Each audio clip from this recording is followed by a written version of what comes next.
अपने वरिष्ठों के क्रूर व्यवहार के कारण 60 किलोमीटर के सैन्य साजो सामान के साथ नर्क जैसी परेड करने के लिए मजबूर एक सैनिक। अंत में उसका अकिलीज टेंडन स्नायु टूट गया और जब सब उस पर हंस रहे थे तो उसने आखिरी उपाय के रूप में अपने 3 स्टार जनरल पिता को फोन किया। उस एक फोन कॉल ने क्रोधित पिता को पूरे यूनिट को जड़ से उखाड़ फेंकने के लिए प्रेरित किया, जिससे एक खूनी शुद्धिकरण हुआ। यदि आपको यह कहानी पसंद आए तो कृपया सब्सक्राइब करें और लाइक करें। धन्यवाद। स्टडी रूम में पाले जैसी खामोशी और खतरा छाया हुआ था। गहरे महोगनी रंग की मेज पर मंजूरी का इंतजार कर रही फाइलों का पहाड़ लगा था, लेकिन corps commander lieutenant general Vikram Singh की निगाहें खिड़की के बाहर बगीचे पर टिकी थीं। उनके कंधे पर लगे 3 सितारे सिर्फ एक पद का प्रतीक नहीं थे, यह दशकों तक सीमा और मुख्यालय के बीच घूमते हुए देश के प्रति उनके समर्पण का प्रतीक था और हजारों सैनिकों की जान की जिम्मेदारी का बोझ भी। लोग उन्हें लौह पुरुष कमांडर कहते थे, लेकिन उनके मन में भी एक चिंता थी जो साये की तरह उनका पीछा करती थी। उनका इकलौता बेटा आर्यन सिंह। आर्यन ने अपने पिता से बिल्कुल अलग रास्ता चुना था। उसकी तेज ठुड्डी और दृढ़ आंखें पिता जैसी ही थीं, लेकिन उसके हाथों में बंदूक की जगह कलम ज्यादा सहज लगती थी। जब उसने देश के सबसे प्रतिष्ठित नेशनल लॉ स्कूल में टॉप किया तो उसकी मां और सभी रिश्तेदार बहुत खुश हुए और इसे परिवार का गौरव बताया, लेकिन जनरल सिंह पूरी तरह मुस्कुरा नहीं सके। उनके मन में हमेशा यह सवाल उठता था कि क्या उनके बेटे का यह आसान रास्ता उनकी वर्दी की छाया के नीचे तो नहीं बन रहा है? क्या यह उसकी अपनी मेहनत की उपलब्धि है? आज उसी बेटे ने यूनिवर्सिटी से छुट्टी का आवेदन देकर पैरा एसएफ स्पेशल फोर्सेज में शामिल होने की घोषणा की थी। मैं सेना में जा रहा हूं। मैंने पैरा एसएफ के लिए आवेदन किया है। स्टडी रूम की हवा पल भर में जम गई। जनरल सिंह चुपचाप अपने दोल है, यहां पर खरका भी है, सोमे तारान है, बेटे को देखते रहे। उसका चेहरा युवा था, लेकिन उसके भीतर का संकल्प फौलाद की तरह मजबूत लग रहा था। बेटे की आंखें पिता की आंखों से नहीं हटी। पैरा एसएफ ही क्यों?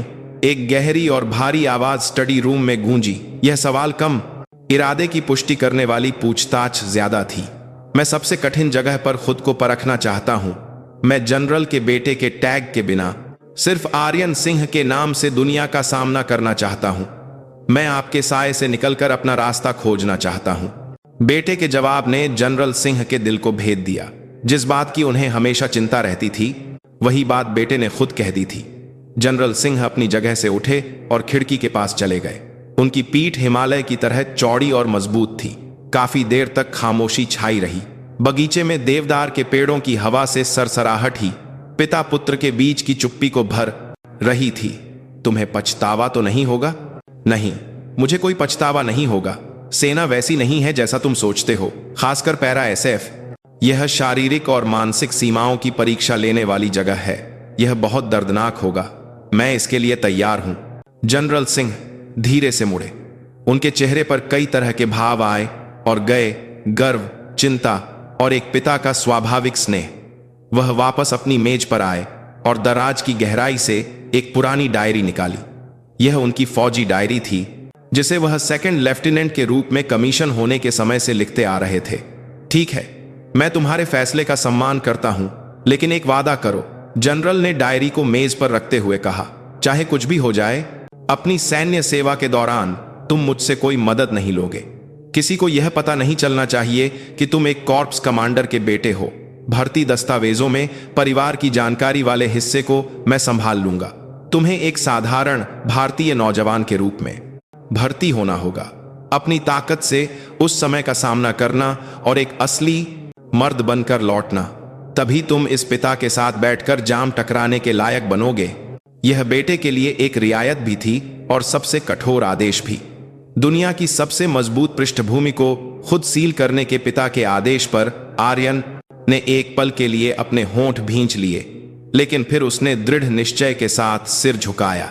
मैं ध्यान रखूंगा पिताजी। बेटे के स्टडी रूम से जाने के बाद जनरल सिंह कुछ देर तक चुपचाप बैठे रहे। वह उस दरवाजे को देखते रहे जिसे उनके बेटे ने बंद किया था। उस दरवाजे के पार उनका बेटा एक नई दुनिया में अप्रत्याशित चुनौतियों के बीच कदम रखने जा रहा था। भले ही उन्हें लौह पुरुष कमांडर कहा जाता था, लेकिन अपने बेटे को आग के दरिया में भेजने वाले पिता का दिल चाकू से कट रहा था। उन्होंने चुपचाप अपनी आंखें बंद कर लीं। उनकी आंखों के सामने दशकों पहले धूल भरे ट्रेनिंग सेंटर में कदम रखने वाले अपने 20 साल के युवा का चेहरा घूम गया। उनके बेटे को भी उसी रास्ते पर चलकर अपना इतिहास लिखना था। स्टडी रूम की भारी हवा में बेटे की पसंद का सम्मान करने का पिता का अकेला निर्णय एक तारे की तरह चमक रहा था। उस समय कोई नहीं जानता था कि यह तारा जल्द ही आने वाले तूफान का संकेत था। ज्वाइनिंग लेटर मिलने के दिन से समय तेजी से बीतने लगा।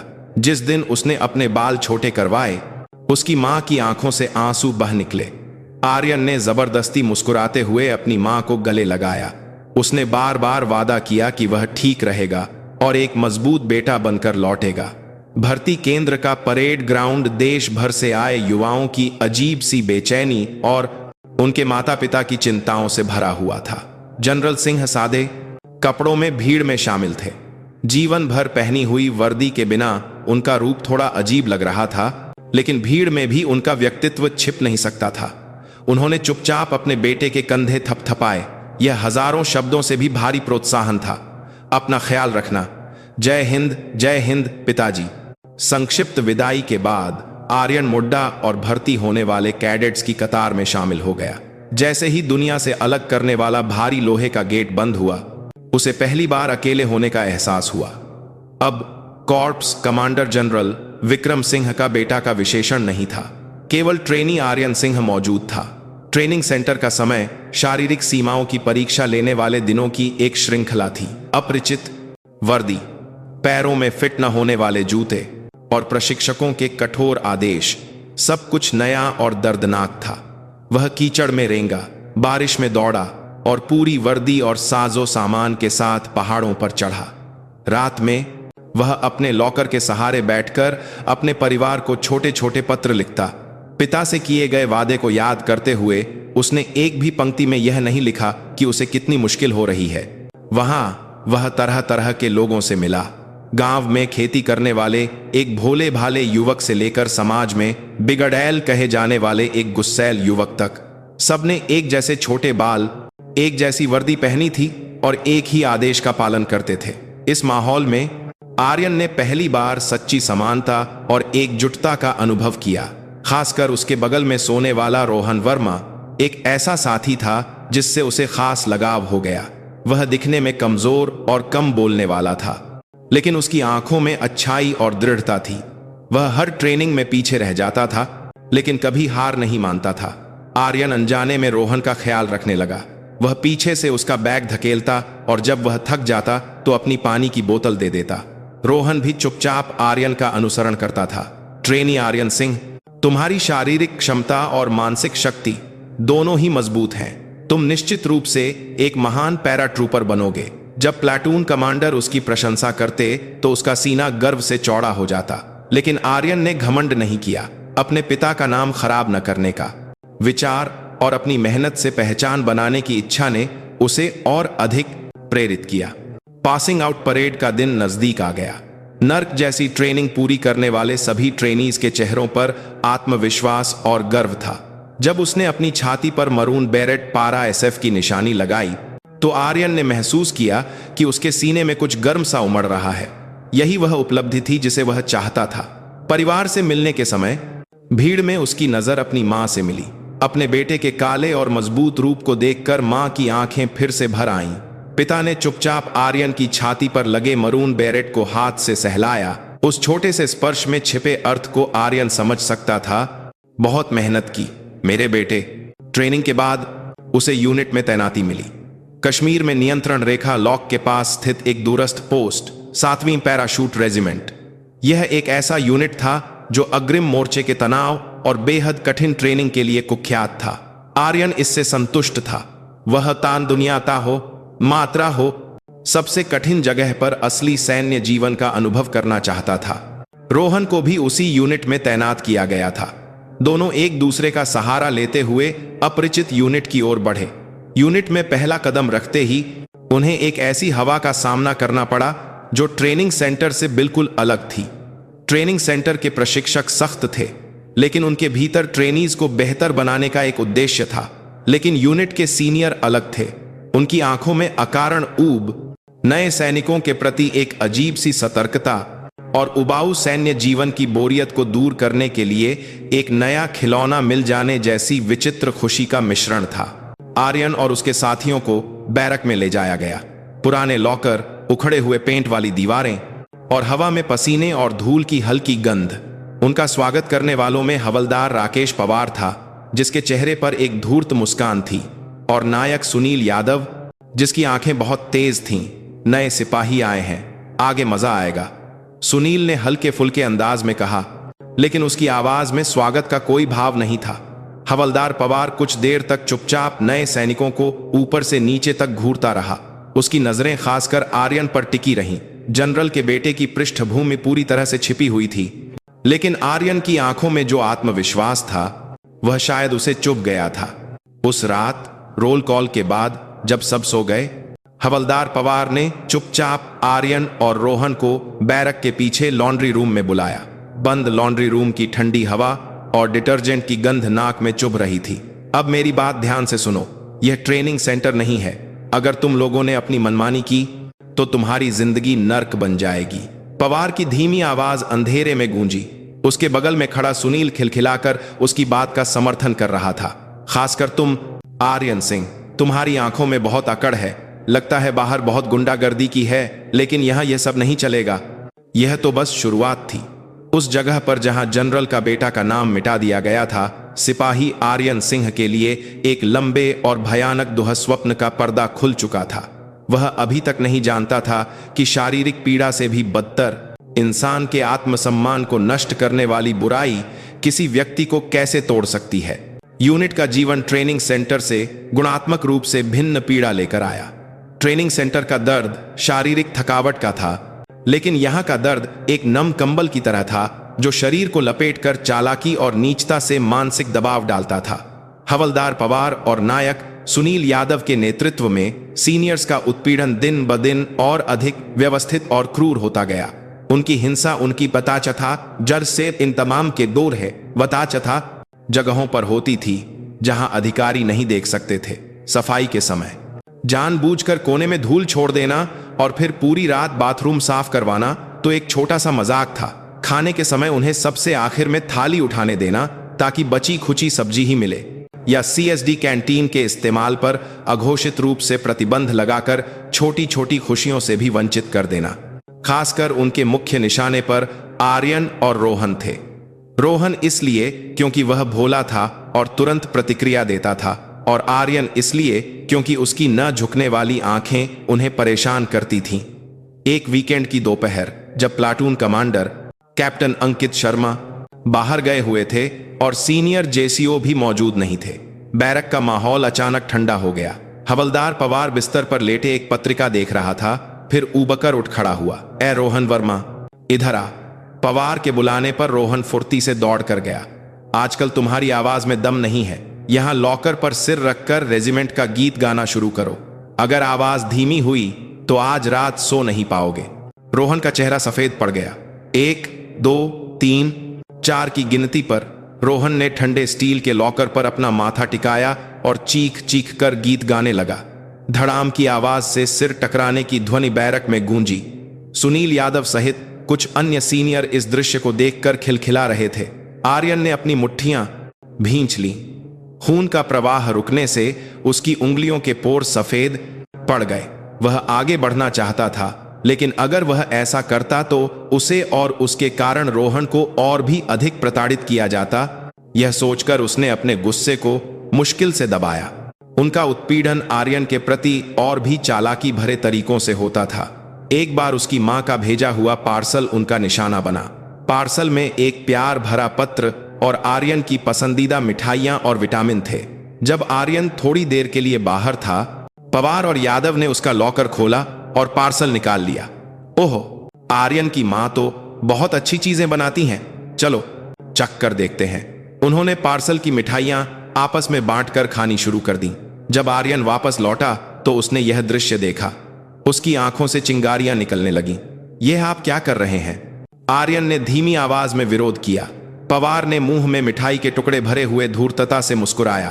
क्या कर रहे हैं? हम अपने जूनियर के साथ प्यार बांट रहे हैं। क्यों? ठीक है ना? अरे इस साले को देखो, सीनियर से जुबान लड़ा रहा है।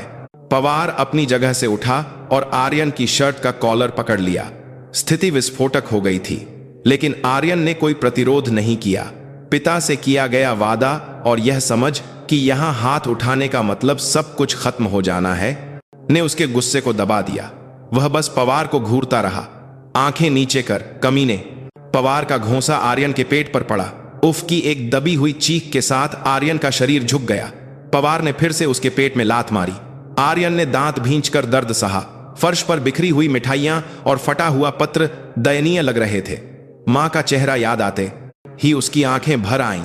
ऐसी घटनाएं लगभग हर दिन होती थीं।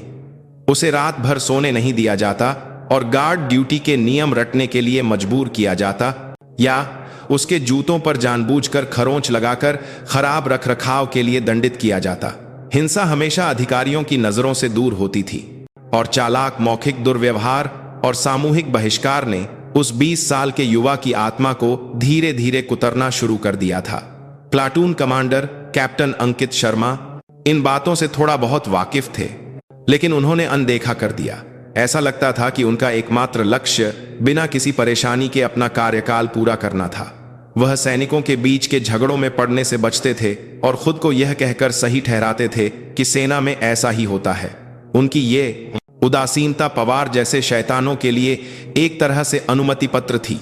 आर्यन हर रात सोने से पहले अपने पिता का चेहरा याद करता था। अपनी ताकत से इसका सामना करना, यह आवाज उसके कानों में गूंजती थी। वह हार नहीं मान सकता था। वह खुद को समझाता था कि यह भी खुद को साबित करने की प्रक्रिया का एक हिस्सा है, कि इस परीक्षा को पास करके ही वह एक सच्चा बेटा बन सकता है।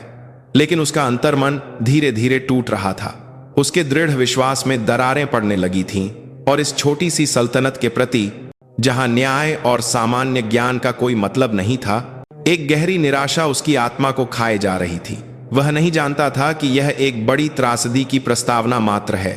असली नर्क तो अभी शुरू भी नहीं हुआ था। जैसे जैसे समय बीतता गया, बैरक की हवा और भी भारी होती गई। हवलदार पवार की हिंसा और नायक सुनील यादव का चालाक उत्पीड़न रोजमर्रा की बात बन गई थी और ज्यादातर जूनियर सैनिकों ने प्रतिरोध करना छोड़कर परिस्थितियों के अनुकूल ढलना सीख लिया था। वे जीवित रहने के लिए बिना आत्मा के रोबोट की तरह काम करते थे। लेकिन आर्यन सिंह अलग था। उसने समर्पण नहीं किया। भले ही उसने शारीरिक प्रतिरोध नहीं किया, लेकिन उसकी आंखों में अभी भी जीवन था। वही न झुकने वाली आंखें पवार के विकृत अहंकार को लगातार चुनौती देती थीं। इस साले में कुछ तो बात है। एक रात स्मोकिंग एरिया में सुनील ने पवार से फुसफुसाया। बाकी सब तो अब आंखें भी नहीं मिला पाते, लेकिन यह आर्यन कभी कभी ऐसा घूरता है कि खून खौल उठता है। क्या हमें इसकी जांच नहीं करनी चाहिए? पता लगाना चाहिए कि इसका बाप क्या करता है। पवार ने सिगरेट का लंबा कश खींचते हुए माथे पर बल डाला। छोड़ दे। अगर कोई पहुंच वाला होता तो अब तक पता चल जाता। बस थोड़ा जिद्दी किस्म का है और जिद्दी लोगों को तोड़ने में ही तो मजा है। पवार ने आर्यन को तोड़ने का एक नया तरीका सोचना शुरू कर दिया। साधारण शारीरिक या मानसिक पीड़ा काफी नहीं थी। वह उसके अहंकार और विश्वास को ही चकनाचूर कर देना चाहता था। उसी समय यूनिट में एक बटालियन स्तरीय सामरिक अभ्यास की योजना बनाई गई। अभ्यास का मुख्य आकर्षण रात में 40 किलोमीटर की पूरी सैन्य साजो सामान के साथ पहाड़ी इलाके को पार करने वाली परेड थी। खबर फैलते ही पूरी यूनिट में हलचल मच गई। अभ्यास कठिन था, लेकिन साथ ही यह उबाऊ बैरक जीवन से अस्थायी राहत का एक मौका भी था। लेकिन हवलदार पवार के लिए यह एक सुनहरा अवसर था। आर्यन को कानूनी रूप से और चरम सीमा तक प्रताड़ित करने का एक मंच। अभ्यास की तैयारी शुरू हो गई। सभी अपने अपने रक्सैक सैन्य बैग तैयार कर रहे थे और उपकरणों की जांच कर रहे थे। नियमों के अनुसार रक्सैक का वजन लगभग 30 किलोग्राम होना चाहिए था, लेकिन पवार ने अपने रक्सैक से भारी अतिरिक्त बैटरी, संचार उपकरण और यहां तक कि कुछ औजार भी चुपके से निकाले और सुनील को इशारा किया, यह आर्यन के बैग में डाल दे। कहना कि ये अभ्यास के लिए जरूरी चीजें हैं और मैं भूल न जाऊं, इसलिए दे रहा हूं। कहना कि सीनियर अपने जूनियर का कितना ख्याल रखते हैं। सुनील ने एक नीच मुस्कान के साथ सिर हिलाया उसने न केवल पवार का सामान बल्कि अपने बैग से भी भारी चीजें निकाली। जब आर्यन थोड़ी देर के लिए बाहर था, उन्होंने उसके रक्सैक में चुपके से हर तरह का कबाड़ भर दिया। निर्धारित राशन, स्लीपिंग बैग और गोला बारूद के अलावा अज्ञात धातु के टुकड़े भी उसके बैग में भर दिए गए। आर्यन ने महसूस किया कि उसका बैग असामान्य रूप से भारी है, लेकिन उसने यह सोचकर नजरअंदाज कर दिया कि शायद परेड के लिए बैग इतना ही भारी होता होगा। उसने चुपचाप कंधे की पट्टियां कसीं और कमर का बकल बंद किया। उसके बगल में अपना बैग तैयार कर रहे रोहन ने चिंता भरी नजरों से पूछा, आर्यन, तुम्हारा बैग बहुत भारी नहीं लग रहा, क्या मैं कुछ मदद करूं? नहीं, मैं ठीक हूं, मैं इतना सह सकता हूं। आर्यन ने जबरदस्ती मुस्कुराने की कोशिश की। उसने इसे भी अपने लिए एक चुनौती माना, एक बाधा जिसे पार करना था। परेड से एक रात पहले सभी तनाव और उत्साह के बीच सोने की कोशिश कर रहे थे। सोने से पहले आर्यन ने अपने लॉकर में लगी परिवार की तस्वीर को देखा। वर्दी में पिता का गौरवशाली रूप, मां का दयालुता से मुस्कुराता चेहरा। उसने तस्वीर को देखकर एक बार फिर अपना संकल्प मजबूत किया, मैं इसे जरूर पार करूंगा। मैं इस मामूली परेड से हारने वाला नहीं हूं। लेकिन उसके दृढ़ संकल्प के नीचे एक अदृश्य दरार पहले ही गहरी हो चुकी थी। इंसानी बुराई द्वारा बिछाया गया चालाक जाल उसके पैरों के नीचे धीरे धीरे कस रहा था। Platoon commander captain Ankit Sharma ने परेड की योजना पर सरसरी नजर डाली और हस्ताक्षर कर दिए। सैनिकों के बैग का वजन एक एक करके जांचने जैसी प्रक्रिया में उनकी कोई दिलचस्पी नहीं थी। उनके दिमाग में बस एक ही बात थी, भगवान करे यह अभ्यास बिना किसी दुर्घटना के समाप्त हो जाए। उनकी इस गैर जिम्मेदाराना उदासीनता के क्या भयानक परिणाम होंगे, इसका उन्होंने कभी सोचा भी नहीं था। एक बड़ी त्रासदी के लिए मंच पूरी तरह से तैयार हो रहा था। परेड के दिन जैसे ही सूरज डूबा और अंधेरा छाने लगा, पूरी यूनिट में तनाव का माहौल था। चेहरों पर छलावरण क्रीम लगाए सैनिकों के चेहरे दृढ़ थे, लेकिन उनके भीतर कठिन अभ्यास का डर भी था। आर्यन ने चुपचाप अपना रक्सैक अपनी पीठ पर लाद लिया।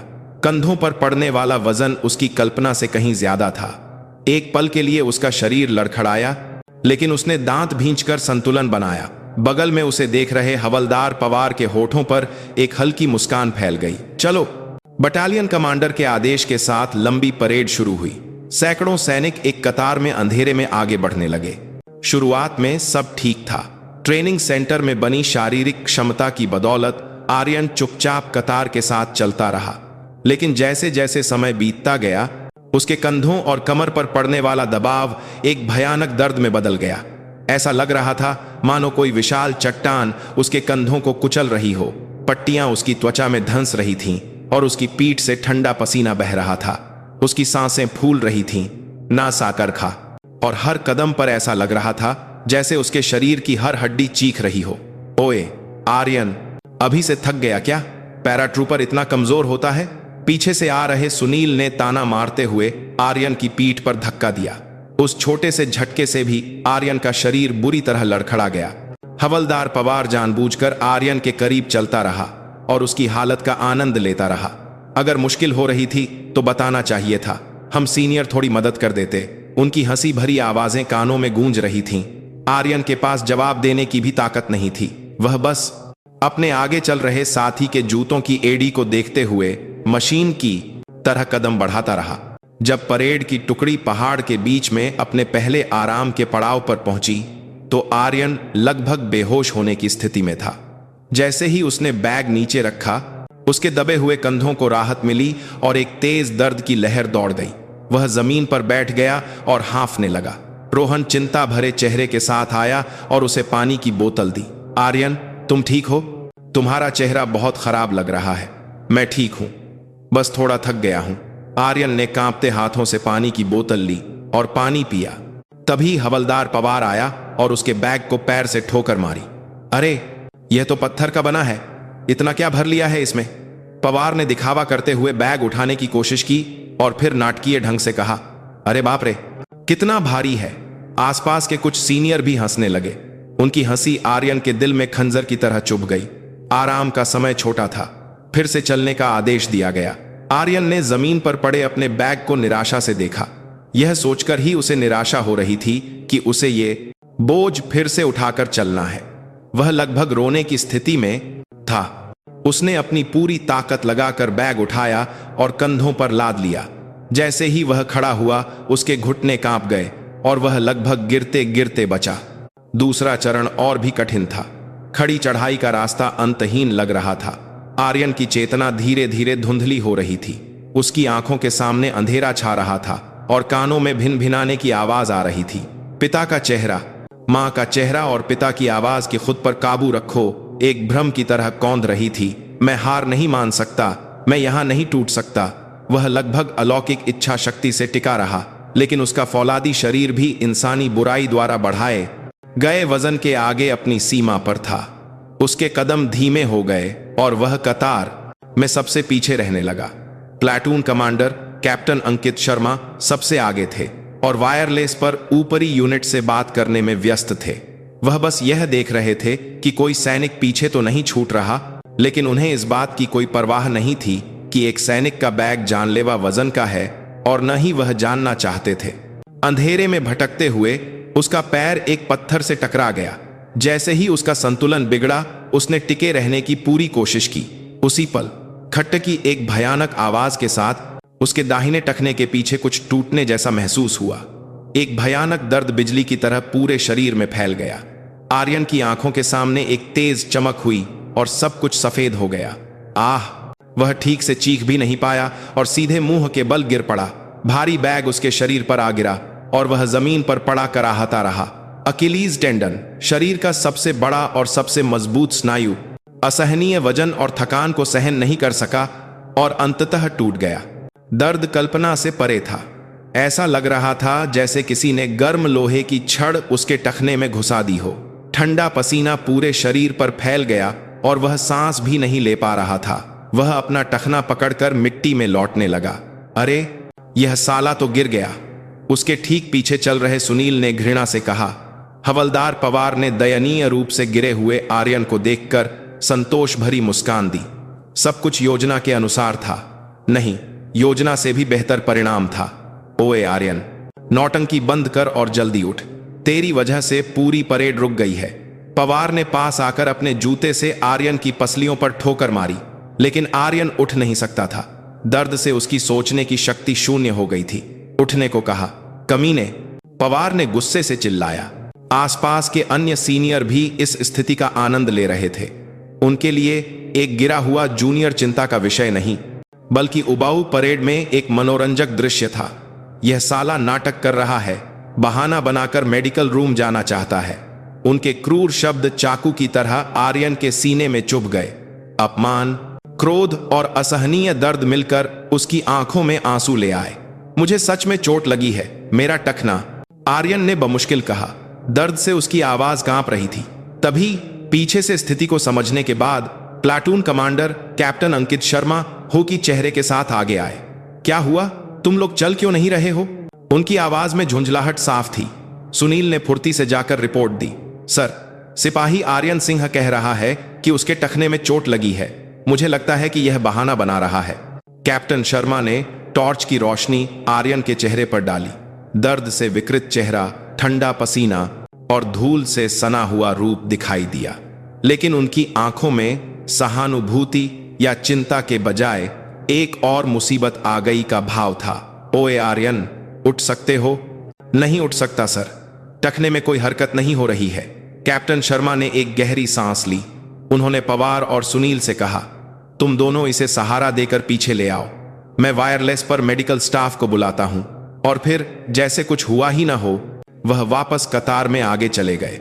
उन्होंने यह नहीं पूछा कि चोट कैसे लगी, बैग का वजन कितना था, या सीनियर्स ने कोई दुर्व्यवहार तो नहीं किया।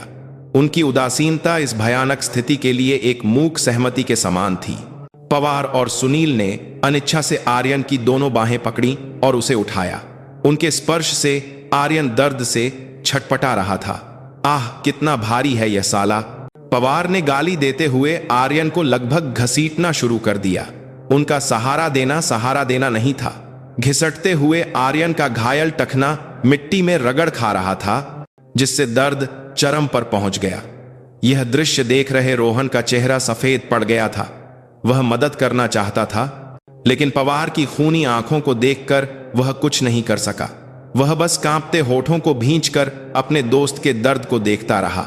घने अंधेरे में सैकड़ों सैनिक चुपचाप अपनी परेड जारी रखे हुए थे।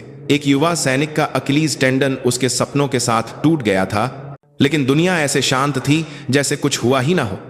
हंसी और उदासीनता के बीच आर्यन का शरीर और आत्मा सबसे गहरे रसातल में गिर रहे थे।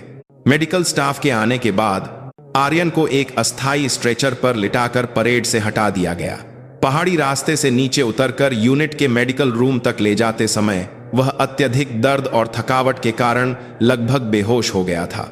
जब उसे ठंडे मेडिकल बिस्तर पर लिटाया गया तो उसे बस इतना एहसास हुआ कि वह जीवित है। यूनिट के डॉक्टर ने आर्यन के टखने की जांच की और उसका चेहरा गंभीर हो गया।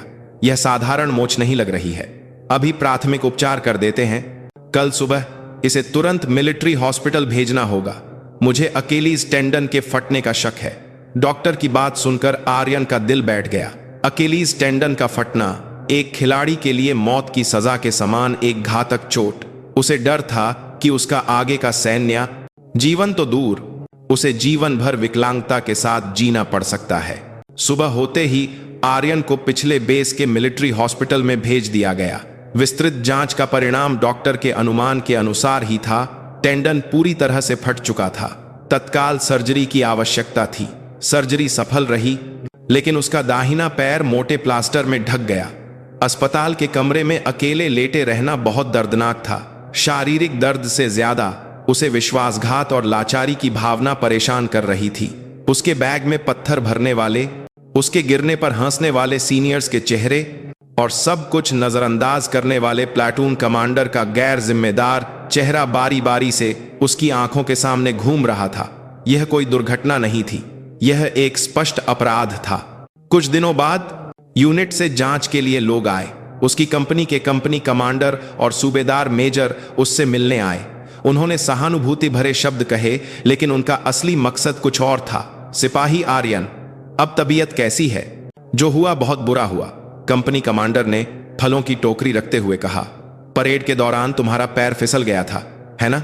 ट्रेनिंग में अक्सर ऐसा होता रहता है, इसलिए ज्यादा दिल पर मत लो। उनके शब्द सवाल नहीं थे, यह एक तरह का दबाव था कि तुम्हें यही कहना है कि तुम्हारा पैर फिसल गया था। आर्यन तुरंत उनका इरादा समझ गया। अगर सच्चाई सामने आती तो यूनिट के कमांडरों की जिम्मेदारी का मुद्दा उठता। वे मामले को छोटा करके दबाना चाहते थे। आर्यन एक पल के लिए हिचकिचाया। क्या उसे सच बोलना चाहिए? हवलदार पवार और नायक सुनील की क्रूरता, कैप्टन शर्मा की उदासीनता, क्या उसे सब कुछ बता देना चाहिए? लेकिन उसका मुंह आसानी से नहीं खुला। अगर वह सच बताता तो क्या कुछ बदलता? उल्टा उस पर सीनियर की शिकायत करने वाला जूनियर का ठप्पा लग जाता और बची हुई सैन्य सेवा और भी नर्क बन जाती। और सबसे बढ़कर पिता से किया गया वादा उसके पैरों की बेड़ी बन गया था। क्या उसने कसम नहीं खाई थी कि वह अपनी ताकत से सब कुछ सहेगा और पिता से कभी मदद नहीं मांगेगा? अंत में आर्यन चुप रहा। उसने कमजोर होकर सिर हिलाया। जी सर, मेरी अपनी लापरवाही से चोट लगी है। उसके जवाब से कंपनी कमांडर के चेहरे पर राहत की झलक दिखी। हाँ, सिपाही आर्यन एक बहादुर पैराट्रूपर है। अपना इलाज अच्छे से कराओ। यूनिट में वापस आने पर सीनियर्स तुम्हारा ख्याल रखेंगे। वे कुछ औपचारिक सांत्वना के शब्द कहकर जल्दी से कमरे से चले गए। उनकी पीठ को देखते हुए आर्यन ने असहनीय अपमान महसूस किया। एक विशाल संगठन की भलाई के लिए एक व्यक्ति के दर्द और सच्चाई को कितनी आसानी से दफन कर दिया गया। जिस सेना को न्याय का प्रतीक होना चाहिए, क्या वह इतनी कायर और घृणित जगह थी? उस दिन के बाद उससे मिलने कोई नहीं आया। यूनिट इतनी शांत थी जैसे वह कभी अस्तित्व में ही नहीं था। बस उसके दोस्त रोहन का एक छोटा सा पत्र आया था। माफ करना, मैं तुम्हारे लिए कुछ नहीं कर सका। मैं ध्यान रख रहा हूं कि सीनियर्स तुम्हारे बारे में कुछ गलत न कहें। जल्दी ठीक होकर वापस आ जाओ। पत्र पढ़ते हुए आर्यन की आंखों से गर्म आंसू बह निकले। समय बीतता गया, प्लास्टर हटा और फिजियोथेरेपी शुरू हुई, लेकिन एक बार टूटा हुआ टेंडन पहले जैसा नहीं था। चलते समय उसे हल्का दर्द होता था और वह लंगड़ाता था। आईने में अपनी छवि देखकर वह निराश हो जाता। वह युवा जो जनरल का बेटा होने की पहचान छिपाकर केवल अपनी ताकत से कुछ साबित करना चाहता था, उसके सपने चकनाचूर हो गए थे और उसके शरीर और मन पर जीवन भर न मिटने वाले निशान रह गए थे। वह उदासीनता की एक विशाल दीवार के सामने बिल्कुल अकेला था। किसी ने उसके दर्द पर ध्यान नहीं दिया और किसी ने भी सच्चाई जानने की परवाह नहीं की। ऐसा लग रहा था कि सब कुछ भुला दिया जाएगा। फिजियोथेरेपी के दौरान एक दोपहर आर्यन अस्पताल के कॉमन रूम में टीवी देख रहा था। सुबह के रक्षा समाचार में विभिन्न यूनिटों के प्रशिक्षण की सफलताओं को दिखाया जा रहा था। स्क्रीन पर अनुशासित सैनिकों के ऊर्जावान चेहरे और उन्हें प्रोत्साहित करते हुए कमांडरों के दृश्य थे। सेना की बीथरी आ रहा था। संदर हाथ, सात हाथ, सुबह के एक शानदार छव। लेकिन आर्यन की नजर में यह सब घृणित पाखंड था। तभी एक चौंकाने वाला दृश्य स्क्रीन पर आया। यह खबर थी कि आर्यन की 7वीं पैराशूट रेजिमेंट का बटालियन सामरिक अभ्यास सफलतापूर्वक समाप्त हो गया है। स्क्रीन पर मुस्कुराते हुए बटालियन कमांडर के साथ इस अभ्यास के नायकों के रूप में सम्मानित किए जा रहे सैनिकों के दृश्य थे और उनके बीच में हवलदार राकेश पवार और नायक सुनील यादव थे। अभ्यास के दौरान अपनी अनुकरणीय सैनिक भावना और नेतृत्व के माध्यम से अपने जूनियर्स का मार्गदर्शन करने और विशेष रूप से एक घायल साथी की अंत तक देखभाल करने के लिए। जैसे ही उद्घोषक की आवाज ने पवार के योगदान का वर्णन किया, आर्यन को अपने कानों पर विश्वास नहीं हुआ। उसने महसूस किया कि खून का उलटा बहना कैसा होता है। जिन शैतानों ने उसके बैग को जानलेवा बना दिया था, उसके गिरने पर उसका मजाक उड़ाया था, वे आज आदर्श सैनिक बनकर सम्मानित हो रहे थे। और तो और उसकी देखभाल करने के लिए दुनिया में इससे बड़ा धोखा और अपमान क्या हो सकता था। आर्यन के हाथ से रिमोट कंट्रोल फर्श पर गिर गया। उसका पूरा शरीर कांप रहा था। यह सिर्फ अन्याय नहीं था, यह पूरे सिस्टम का पतन था। सच्चाई को छिपाना, अपराधियों को नायक बनाना और पीड़ित को चुप कराना, इस विशाल संगठन की इस कार्य प्रणाली से उसे घिन आ रही थी। उसी क्षण उसके दिमाग में कुछ टूट गया। पिता से किया गया वादा, खुद पर काबू पाने का संकल्प, यह सब अब अर्थहीन लग रहा था। यह अब कोई ऐसी समस्या नहीं थी जिसे वह अकेले संभाल सकता था। यह सिर्फ उसकी अपनी लड़ाई नहीं थी।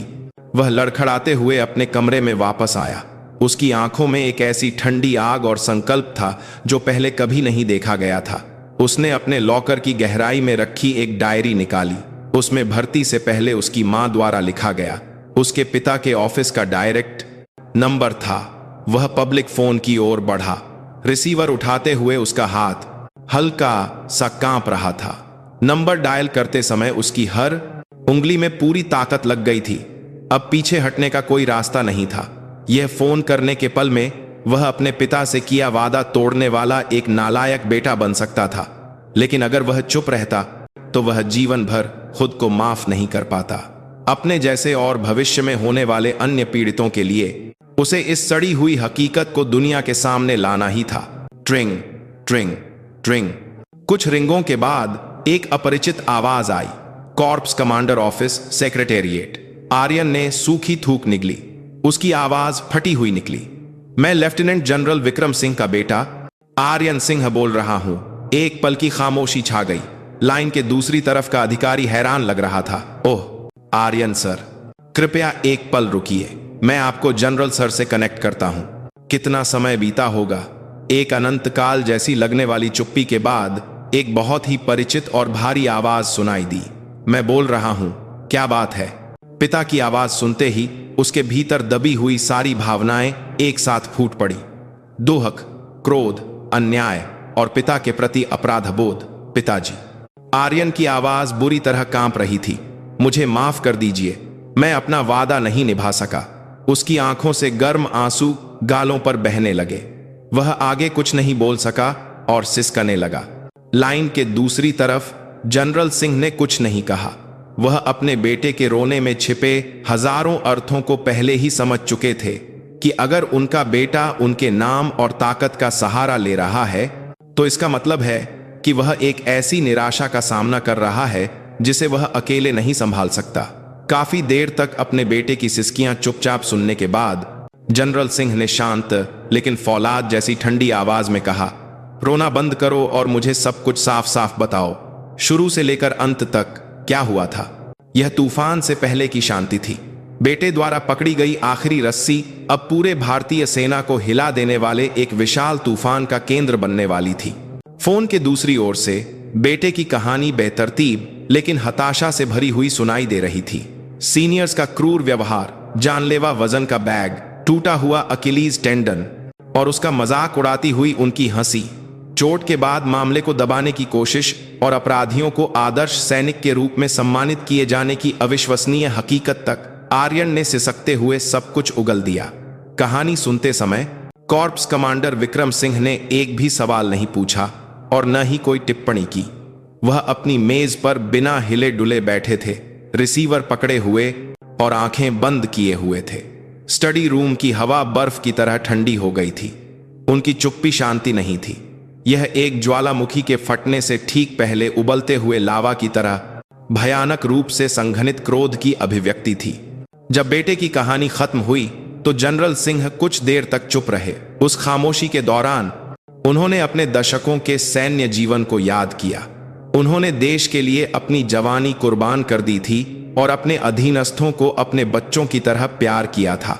एक मजबूत लेकिन सम्मानजनक सेना, एक ऐसी सेना जहां न्याय जीवित हो, बनाना उनका जीवन भर का विश्वास था। लेकिन अब जिस विश्वास के लिए उन्होंने अपना पूरा जीवन समर्पित कर दिया था, उसी के दिल में भयानक राक्षस जहरीले मशरूम की तरह उगाए थे और उनके बेटे को नोच खाया था। और सिस्टम उन राक्षसों को बचा रहा था और उन्हें नायक बना रहा था। यह सिर्फ उनके बेटे का मामला नहीं था, यह पूरी सेना का मामला था जिसका वह नेतृत्व करते थे, और यह उनके अपने सम्मान पर एक सीधा हमला था। अंत में उन्होंने मुंह खोला। उनकी आवाज आश्चर्यजनक रूप से शांत थी, लेकिन उस शांति में साइबेरिया की ठंड से भी अधिक ठंडक और क्रोध था। ठीक है, तुम अभी कहां हो? अपनी यूनिट, अस्पताल का नाम और कमरे का नंबर सही सही बताओ। आर्यन ने कांपती आवाज में अपनी लोकेशन बताई। और अब से कोई चिंता मत करो, कुछ भी मत सोचो, यह पिता अब सब कुछ ठीक कर देगा।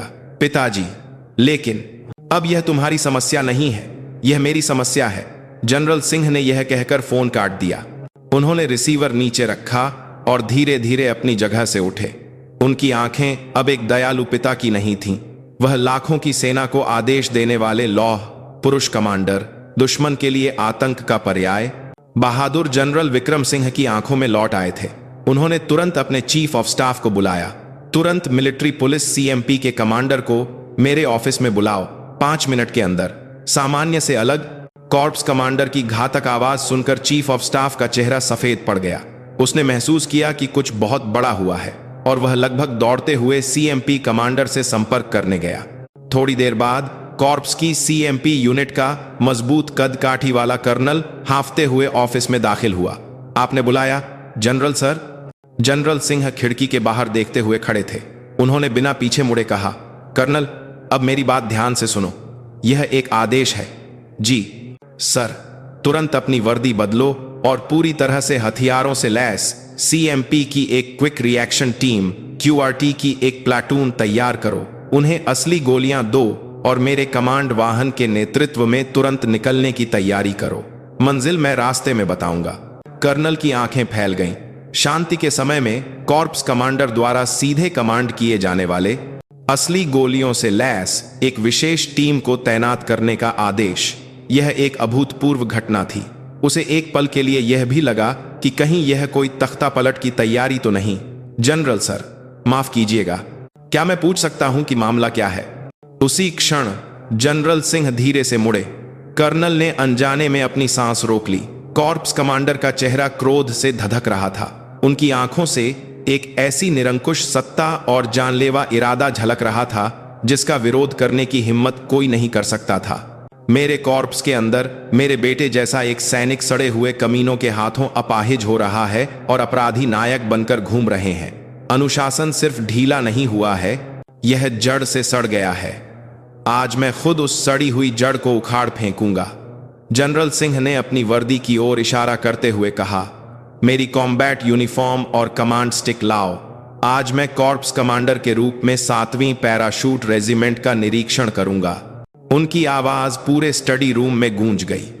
यह सिर्फ एक आदेश नहीं था, यह सभी अन्यायों को जलाकर राख कर देने वाले एक क्रोधित शेर की दहाड़ थी।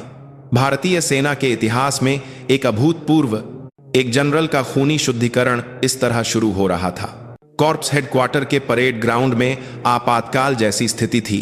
कोई सायरन या चीख पुकार नहीं थी, लेकिन हवा में किसी भी अभ्यास से ज्यादा तनाव था। घने अंधेरे में पूरी तरह से हथियारों से लैस मिलिट्री पुलिस के QRT कमांडो कॉर्प्स कमांडर के कमांड वाहन और CMP की जीपों के सामने कतार में खड़े थे। उनके चेहरों पर सवाल और संकल्प का मिश्रण था। थोड़ी देर बाद कॉम्बैट यूनिफॉर्म में लेफ्टिनेंट जनरल विक्रम सिंह दिखाई दी। उनके कंधे पर लगे 3 सितारे अंधेरे में भी एक ठंडी चमक बिखेर रहे थे। उनके हाथ में कमांड स्टिक थी और उनका चेहरा भावनाओं से रहित एक मुखौटे जैसा था। उन्होंने CMP कमांडर की सलामी का मुश्किल से जवाब दिया और सीधे कमांड वाहन में बैठ गए। चलो, लक्ष्य है 7वीं पैराशूट रेजिमेंट का मुख्यालय। एक धीमी आवाज में आदेश मिलते ही कमांड वाहन के नेतृत्व में एक छोटा काफिला घने अंधेरे को चीरता हुआ हेडक्वार्टर के मुख्य द्वार से बाहर निकल गया। सड़क पर दौड़ते समय वाहन में भारी खामोशी छाई रही। जनरल सिंह खिड़की के बाहर के दृश्यों को देखते हुए एक शब्द भी नहीं बोले। उनके दिमाग में बेटे की आवाज और दशकों से बनाए रखा गया सेना का सम्मान एक दूसरे से टकरा रहे थे। कुछ घंटे बाद काफिला अंततः कश्मीर की एक शांत घाटी में स्थित यूनिट के बेस में दाखिल हुआ। रात के बीच में आ रहे अज्ञात वाहनों के काफिले को देखकर गेट पर तैनात संतरी सतर्क हो गए। नियमों के अनुसार उन्होंने रुकने का आदेश दिया और पहचान पूछने ही वाले थे कि प्रमुख वाहन की नंबर प्लेट और छत पर लगे 3 सितारों वाले झंडे को देखकर गार्ड कमांडर का चेहरा पीला पड़ गया। जय हिंद सर, ड्यूटी पर सब सामान्य है सर, कमांडर लगभग चीखते हुए सलामी दी। एक कॉर्प्स कमांडर बिना किसी पूर्व सूचना के, वह भी आधी रात को, CMP की विशेष टीम के साथ प्रकट हुआ था। यह एक ऐसी स्थिति थी जिसकी कल्पना भी नहीं की जा सकती थी। गेट का बैरियर हड़बड़ी में ऊपर उठाया गया। जनरल सिंह का कमांड वाहन बिना रुके सीधे रेजिमेंट के मुख्यालय की इमारत के सामने चला गया। टायरों की डामर पर रगड़ने की तेज आवाज के साथ जैसे ही वाहन रुके, सोई हुई यूनिट जागने लगी। ड्यूटी पर तैनात ऑफिसर, जो कि ऑपरेशन ऑफिसर था, ठीक से कपड़े पहने बिना बाहर भागा। जय हिंद जनरल सर, आप यहां कैसे? जनरल सिंह ने उसे नजरअंदाज करते हुए वाहन से उतरे। उनके पीछे पूरी तरह से हथियारों से लैस CMP कमांडो दोनों तरफ कतार में खड़े हो गए। उस खूनी मंजर को देखकर ऑपरेशन ऑफिसर की बोलती बंद हो गई। रेजिमेंट का कमांडिंग ऑफिसर कहां है? जनरल सिंह की बर्फ जैसी ठंडी आवाज सुनकर ऑपरेशन ऑफिसर होश में आया। ऑफिसर्स मेस में है सर, मैं अभी संपर्क। रहने दो, अब से इस यूनिट का कमांड मैं खुद करूंगा। ड्यूटी पर मौजूद सभी अधिकारियों को उनके पदों से हटाया जाता है। CMP कमांडर, सुन रहे हो? जी जनरल सर, मजबूत कद काठी वाले कर्नल ने एक कदम आगे बढ़ाया। GMP, तुरंत इस रेजिमेंट के सभी संचार नेटवर्क पर कब्जा कर लो और बाहर से संपर्क पूरी तरह से काट दो। यहां जो हो रहा है उसकी खबर किसी को बाहर नहीं जानी चाहिए। और कमांडिंग ऑफिसर और सभी स्टाफ ऑफिसर्स को तुरंत यहां बुलाओ। 5 मिनट देता हूं। समझ गया सर। कर्नल के आदेश पर QRT कमांडो तेजी से हरकत में आ गए। कुछ संचार कक्ष की ओर भागे, कुछ अन्य विभागों की ओर। यूनिट में तुरंत भय और अराजकता का माहौल बन गया। आधी रात को कॉर्प्स कमांडर और असली गोलियों से लैस CMP, यह कोई निरीक्षण नहीं था, यह मार्शल लॉ जैसी एक अभूतपूर्व स्थिति थी।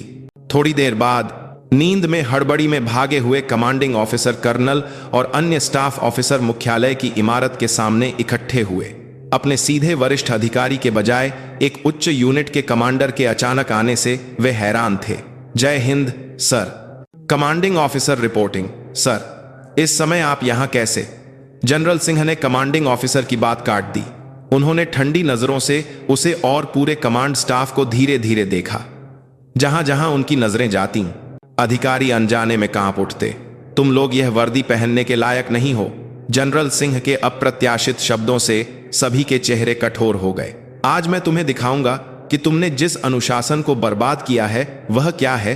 पैरा एसएफ का जो सम्मान तुमने मिट्टी में मिलाया है वह क्या है, और तुम्हारी उस सड़ी हुई मानसिकता को कैसे उखाड़ फेंकना है। उन्होंने अपनी कमांड स्टिक से जमीन पर जोर से मारा। CMP कमांडर, संबंधित बटालियन कमांडर, कंपनी कमांडर और platoon commander, captain Ankit Sharma को तुरंत मेरे सामने पेश करो और सिपाही हवलदार राकेश पवार और नायक सुनील यादव, इन दोनों को गिरफ्तार करके परेड ग्राउंड पर ले आओ। जैसे ही जनरल सिंह के मुंह से आर्यन की यूनिट के सदस्यों के नाम निकले, कमांडिंग ऑफिसर का चेहरा सफेद पड़ गया। उसे अब धुंधला सा अंदाजा हो गया था कि कॉर्प्स कमांडर यहां क्यों आए हैं, लेकिन अब बहुत देर हो चुकी थी। एक क्रोधित शेर के फौलादी पंजे सड़ी हुई यूनिट के दिल पर हमला करने ही वाले थे। भोर होते ही 7वीं पैराशूट रेजिमेंट का परेड ग्राउंड अभूतपूर्व खामोशी और भय में डूबा हुआ था। परेड ग्राउंड के बीच में कॉर्प्स कमांडर विक्रम सिंह अपनी कमांड स्टिक लिए अकेले खड़े थे और उनके सामने इस तबाही के गुनहगार सिर झुकाए घुटनों के बल बैठे थे। रात में बिना कुछ बताए लाए गए बटालियन कमांडर, कंपनी कमांडर और कैप्टन अंकित शर्मा पीले चेहरों के साथ कांप रहे थे। उनके बगल में सीएमपी द्वारा गिरफ्तार किए गए हवलदार राकेश पवार और नायक सुनील यादव थे। कल रात तक आदर्श सैनिक के रूप में सम्मानित किए गए उनके चेहरों पर अब अहंकार के बजाय अत्यधिक भय था। जनरल सिंह कुछ देर तक चुपचाप उन्हें देखते रहे। उनकी नजरें किसी चाकू से भी तेज थीं जो उनके अपराधों को भेद रही थीं। वह सबसे पहले कैप्टन अंकित शर्मा की ओर बढ़े। कैप्टन अंकित शर्मा, जी सर, अंकित ने लगभग रेंगते हुए जवाब दिया। क्या तुम एक अधिकारी हो? जी सर। एक अधिकारी का पहला कर्तव्य क्या होता है? अपने अधीनस्थों से प्यार करना और देश के प्रति वफादार रहना। सर। जनरल सिंह के होठों पर एक ठंडी मुस्कान उभरी। प्यार? तुम्हारे मुंह से प्यार शब्द निकल रहा है। क्या तुम्हारे प्यार का मतलब यह है कि एक अधीनस्थ को मरते हुए देखकर भी अनदेखा कर दो? क्या इसका मतलब यह है कि तुम यह भी जांच नहीं करोगे कि तुम्हारे सैनिक के बैग में पत्थर भरे हैं? क्या अपराधी को पीड़ित और पीड़ित को अपराधी बनाकर रिपोर्ट करना ही तुमने सीखा है? जनरल सिंह की आवाज गरज की तरह परेड ग्राउंड में गूंजी। अंकित का सिर जमीन में धंसने लगा। तुम एक अधिकारी नहीं हो, तुम सिर्फ तनख्वाह लेने वाले एक कट्टर परजीवी हो। तुम्हारी उस गैर जिम्मेदाराना उदासीनता ने एक युवा के जीवन को बर्बाद कर दिया और सेना के सम्मान को कलंकित किया। जनरल सिंह ने अंकित के कंधे पर लगे कैप्टन के रैंक को हाथ से नोच लिया। रैंक का प्रतीक जमीन पर गिर गया। आज से तुम यह का तमीन लगे पड़मे है। वर्दी उतारने की तैयारी कर लो। सीएमपी कमांडर, इस व्यक्ति को कर्तव्य में लापरवाही, कमान की विफलता और झूठी रिपोर्टिंग के आरोप में तुरंत गिरफ्तार करके जांच शुरू करो। समझ गया सर। सीएमपी कमांडो ने आकर अंकित की बाहें पकड़ लीं और उसे घसीटते हुए ले गए। अब जनरल सिंह की नजरें हवलदार राकेश पवार और नायक सुनील यादव पर पड़ीं। डर से कांपते हुए जब उनकी आंखें जनरल से मिलीं तो वे लगभग बेहोश होने वाले थे। हवलदार राकेश पवार, नायक सुनील यादव, वे जवाब भी नहीं दे सके। कल रात तुम्हें सम्मानित किया गया था, है ना? अपने जूनियर की अच्छी देखभाल करने के लिए बहुत गर्व की बात है। व्यंग्यात्मक लहजे को सुनकर पवार ने हिम्मत करके मुंह खोला। जनरल सर, यह एक गलतफहमी। चुप रहो। जनरल सिंह के एक शब्द से पवार का बहाना हवा में गायब हो गया। तुम लोगों ने जो किया है वह सिर्फ क्रूरता नहीं है, यह एक सैनिक के सम्मान को कलंकित करने वाला देशद्रोही कृत्य है और एक साथी की पीठ में छुरा घोंपने जैसा हत्या का प्रयास है। तुम जैसे कीड़ों को यह पवित्र वर्दी पहनने का अधिकार नहीं है। यह इस सेना के लिए एक अपमान है। जनरल सिंह ने सीएमपी कमांडर की ओर देखा। इन दोनों के अपराधों की सूची बहुत लंबी होगी। मारपीट, हमला, सत्ता का दुरुपयोग, धमकी, क्रूरता। हर एक की जांच करो और सुनिश्चित करो कि उन्हें सैन्य कानून के तहत सबसे कठोर सजा मिले। एक दिन की भी छूट नहीं, 1 इंच भी दया नहीं। सुनिश्चित करो कि जब तक मैं जीवित हूं ये दोनों फिर कभी समाज की रोशनी न देख सकें। उनकी आवाज में कोई मानवीय भावना नहीं थी, सिर्फ एक सड़े हुए अंग को काटने वाले सर्जन की ठंडक थी। पवार और यादव वहीं गिर पड़े और डर के मारे पेशाब कर दिया। उन्हें एहसास हो गया कि न केवल उनका सैन्य बात करे ये अंग को कहा जाने वाले हैं जीवन, बल्कि उनका पूरा जीवन समाप्त हो गया है। अंत में जनरल सिंह ने अकड़कर खड़े बटालियन कमांडर, कंपनी कमांडर और रेजिमेंट के कमांडिंग ऑफिसर को बारी बारी से देखा। और आप लोग, जब आपके अधीनस्थ इस हाल में थे तब आप क्या कर रहे थे? क्या अपनी यूनिट में क्या हो रहा है यह जाने बिना सिर्फ कागजों पर मुहर लगाना ही आपका काम है? आप कमांडर नहीं, सिर्फ पुतले हैं। आप सभी को आज से आपके पदों से हटाया जाता है। सैन्य अदालत में आपकी अक्षमता और जिम्मेदारी के लिए आपको गंभीर परिणाम भुगतने होंगे। परेड ग्राउंड पर मौजूद सभी सैनिक सांस रोके इस दृश्य को देख रहे थे।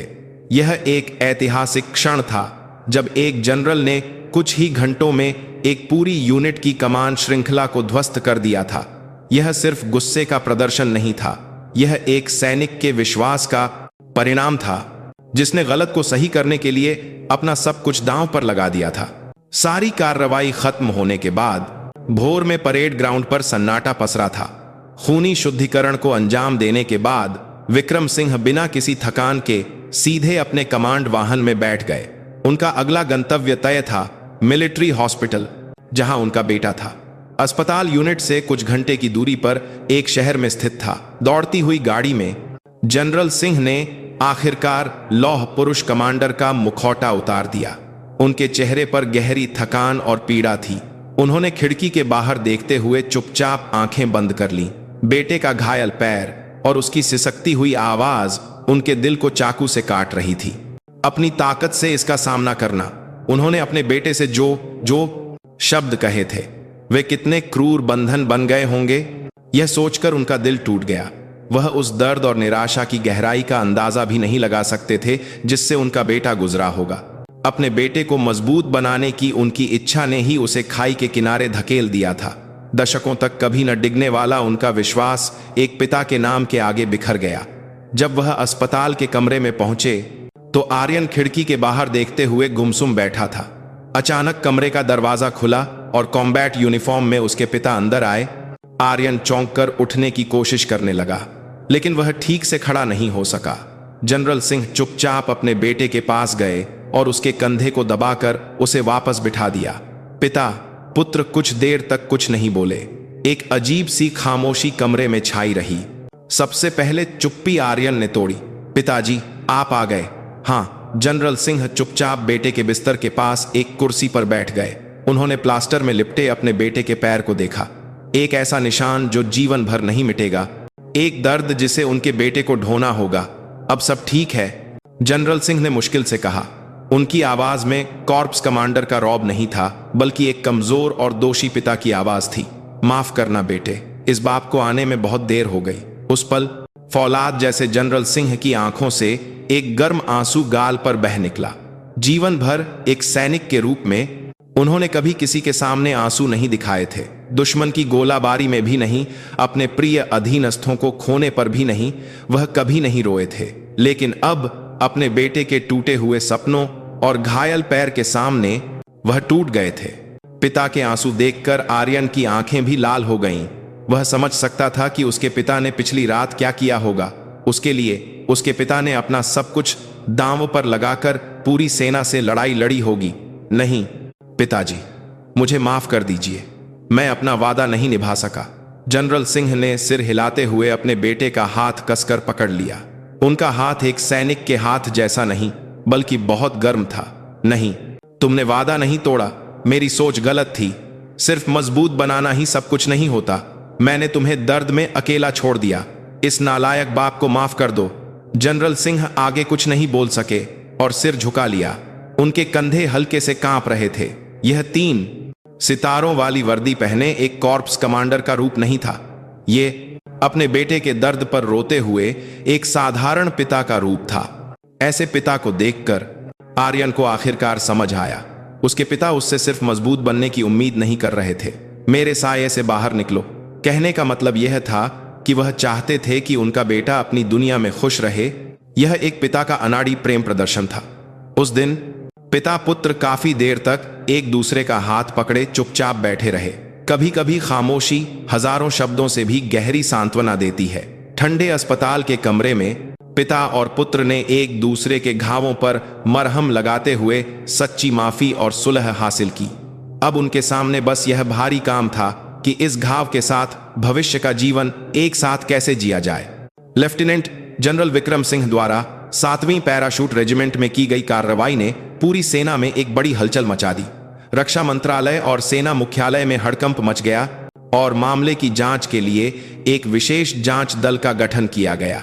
मीडिया ने इस घटना को 3 स्टार जनरल का खूनी शुद्धिकरण कहा और दिनों तक इस पर खबरें छापी। जांच के दौरान यूनिट की घिनौनी हकीकत सामने आई।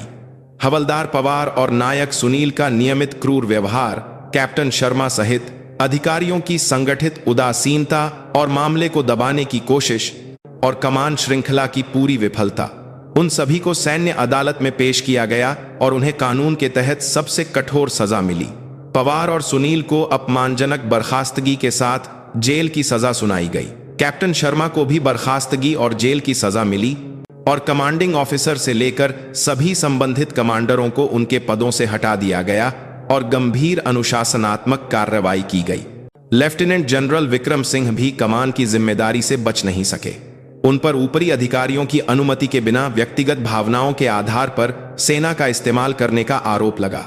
उन्हें एक सुनवाई के लिए बुलाया गया और कई आलोचनाओं का सामना करना पड़ा, लेकिन वह बिल्कुल भी नहीं घबराए। मैंने अपनी सेना को अपने बेटे के लिए नहीं, बल्कि भारतीय सेना के सिपाही आर्यन सिंह के लिए इस्तेमाल किया। अगर मेरी कमान के तहत एक भी सैनिक अन्यायपूर्ण हिंसा का शिकार होता है, तो कमांडर के रूप में मेरा कर्तव्य है कि मैं व्यक्तिगत रूप से उस जड़ को उखाड़ फेंकूं। मैंने अपना कर्तव्य निभाया है और मुझे इसका कोई पछतावा नहीं है। मैं सारी जिम्मेदारी लेता हूं। उनके इस साहसिक बयान ने उल्टा कई नागरिकों का समर्थन हासिल किया। जनता में उन्हें सेना के भीतर सड़े हुए फोड़े को हटाने वाले एक नायक के रूप में सराहा गया। अंत में सेना के शीर्ष नेतृत्व ने उन्हें एक गंभीर चेतावनी देकर मामले को समाप्त कर दिया। जब सारा तूफान थम गया तो आर्यन को मेडिकल आधार पर सेवा से बर्खास्तगी का आदेश मिला। उसके पैर को सक्रिय सैन्य सेवा के लिए अयोग्य घोषित कर दिया गया। जिस दिन वह सेवा मुक्त हुआ, उसके पिता उसे लेने के लिए यूनिट के गेट तक आए। सादे कपड़ों में आर्यन लंगड़ाते हुए अपने पिता के सामने खड़ा हुआ। पिताजी, मैं अब जा रहा हूं। हाँ, तुमने बहुत कष्ट सहे। जनरल सिंह ने चुपचाप अपने बेटे के कंधे पर हाथ रखा। उसकी छोटी लेकिन बहुत लंबी सैन्य सेवा इस तरह समाप्त हुई। घर लौटकर आर्यन कुछ समय तक भटका रहा।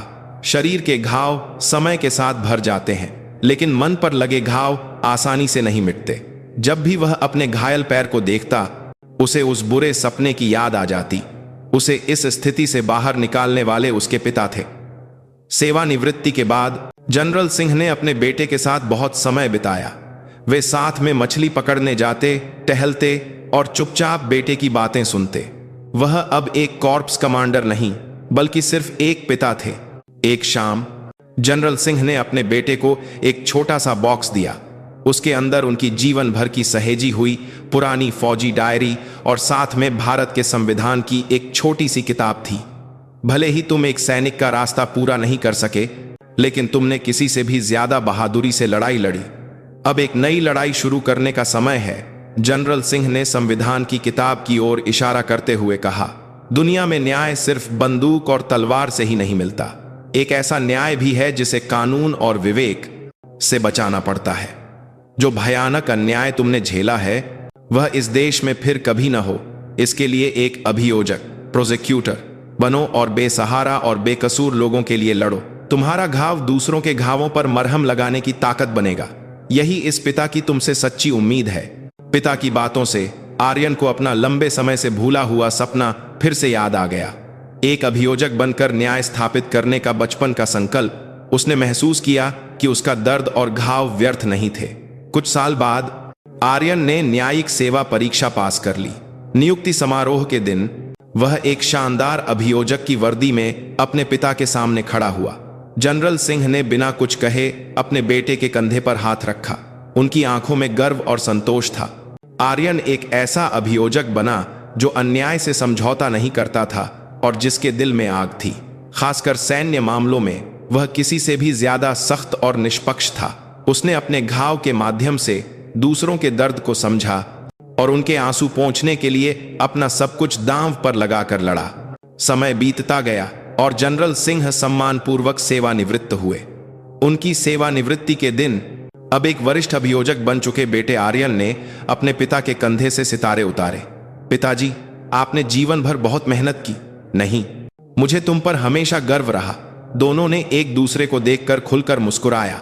एक समय था जब पिता के सितारे बेटे के लिए एक भारी साया थे, लेकिन अब बेटा अपनी रोशनी से दुनिया को रोशन करने वाला एक नया सितारा बन गया था। घाव और दर्द से शुरू हुई कहानी इस तरह एक दूसरे को संभालने वाले पिता पुत्र के प्यार और एक नई आशा के साथ फिर से लिखी जा रही थी। उनकी कहानी अभी खत्म नहीं हुई थी, यह तो बस असली शुरुआत थी।